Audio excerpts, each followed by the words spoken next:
Evening Now, to Barbados. can you bring us up to date the last briefing with Mr. Best and where we're at this point in the country? I would suggest that Mr. Best give you that briefing because there's a lot of weather information involved. And I don't want to go into his technical field. Understood. And he is due to give a briefing Okay. shortly. But based on what he would have given you, how does that change your mobilization and strategy plan? Well, we still have persons, we have not changed because he has suggested that the weather patterns are uncertain. We are in a favorable position, but the weather patterns are subject to change. So we still have all plans in place in relation to dealing with this weather system. Okay, in terms of some of those plans, let's try to break it down by sector. Say for the QEH, what's the current situation there? For the police, what's your situation for the fire? Well, I can tell you we have representation in the EOC. We have 17 ministries and agencies, including the representative of the QAH, Dr. George, and he has advised that he is ready. All of those agencies have reported that they are storm ready to respond to any emergency that should confront us. Okay, now in the event, say somebody does have an emergency, we were told that we had to be off the road at 6. But should something happen to us within our homes, something falls, unfortunately, we, get a gash, we're bleeding, what would the likely response be? Should I call the ambulance? Should I attempt to take that person to the hospital? Or will the police stop me on the road if they find me out after 6? I would suggest that you call the ambulance in a medical emergency, but situations will dictate the pace. And if a person has to respond in an emergency situation, the police, rather than stopping them, will assist them in getting to the hospital if that is the case. Okay, but we're glad to know that the Barbados Police Service is there, primed and ready to help. Now, some of the other agencies you have in the room include housing, for example. We know there were there was a house or two that would have lost the roof, one that collapsed. So would the Ministry of Housing been able to jump in and assist with those situations, or would the individuals have gone to shelters? In this instance, we would want to house persons in shelters until the system has passed and the all clear has been given. It is after that that the Ministry of Housing will jump in and try to find a more permanent shelter for such persons.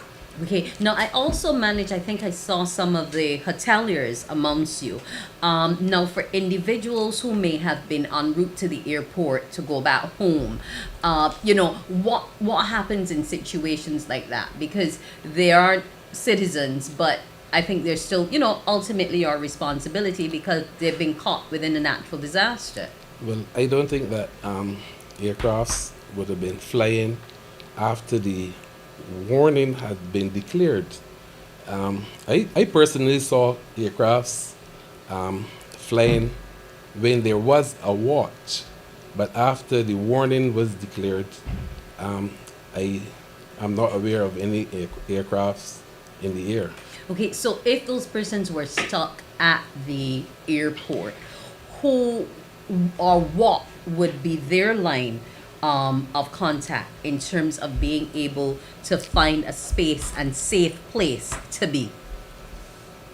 That question is one that you would have to pose to the members of the hotel industry. I I cannot respond to that one. Okay, now paint the picture for me before you have to get back to man things downstairs in terms of where the island is at and if there are any hot spots at this point. And when you say hotspots, are you Any referring to? any issues of trouble, any places where we've had the elderly reported to be in water or anything of that sort? We have not had reports of such a critical nature, and the reports that we have had are few and far between. Um, Persons unsure as to the safety of their houses, and they were assisted in one way or the other. But we haven't had any hot spots, to use your term, Okay, well, we're happy to hear that. so things are going smoothly. And we're happy that you're there to keep control over it all. Yes, we hope to navigate through the situation safely. Thank you. And thank you too. Okay, that was the acting senior inspector Archer there speaking to us. Acting Senior Superintendent, sorry, Thank you. speaking to us, who is the head of the NEOC. As we said, Bret is not just impacting Barbados, but it is also impacting some of our neighbors. And here with me this evening, thank you so much, Superintendent. Thank you, too. Here with us is Ms. Liz Riley of SEDEMA, and she will enlighten us as to the role that her agency is playing here in Barbados, as well as what's happening in some of our neighboring territories. Come a little closer. I won't bite you, I promise.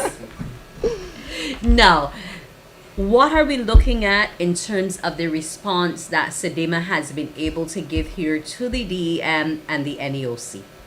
So thanks, first of all, and good night to all the viewers in Barbados, and I hope you're all safe.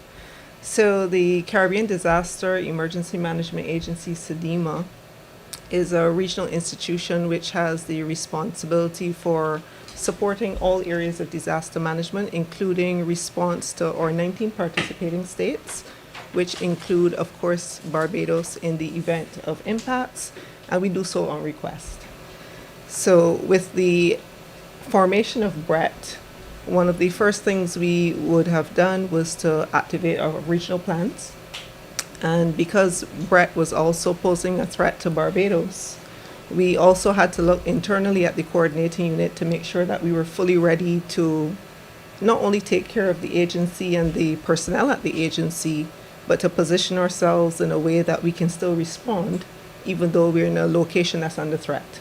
Okay, now in terms of that response, what does it usually entail? Is it a situation of technical assistance? Is it a situation of giving necessary hurricane supplies?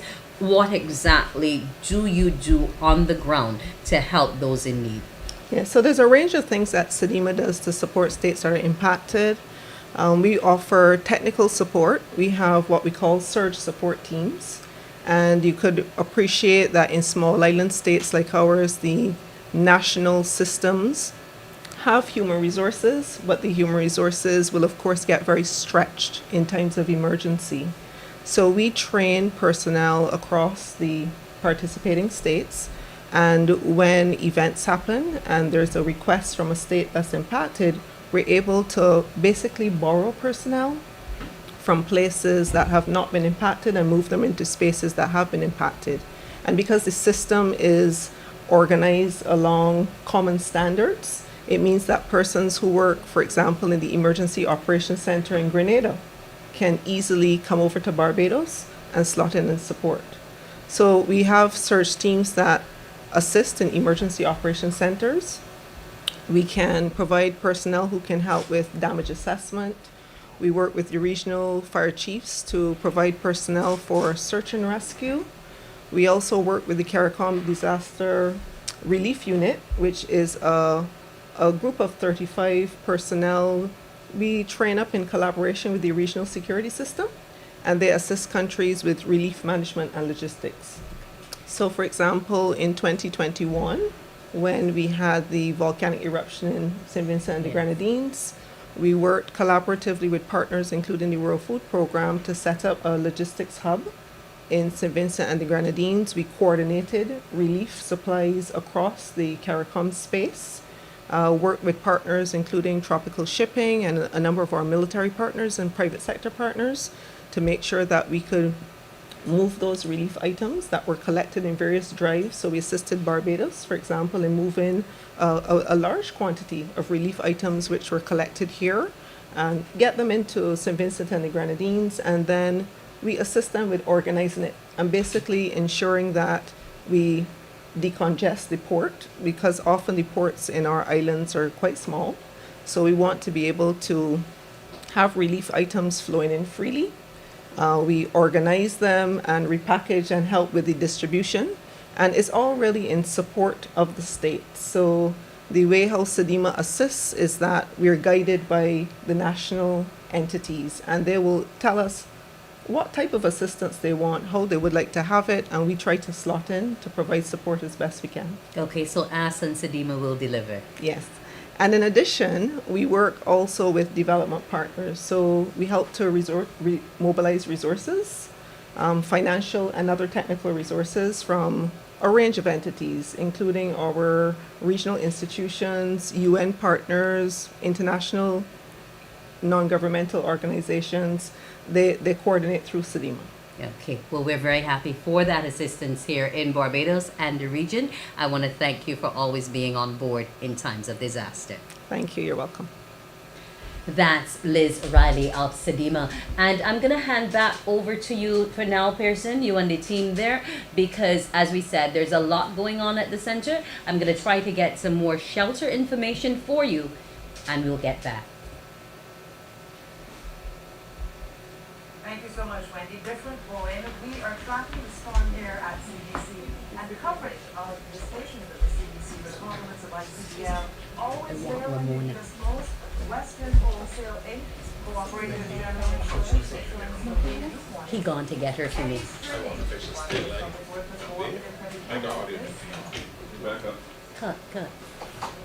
Listen, Back not up. having any problems. Audio, so okay.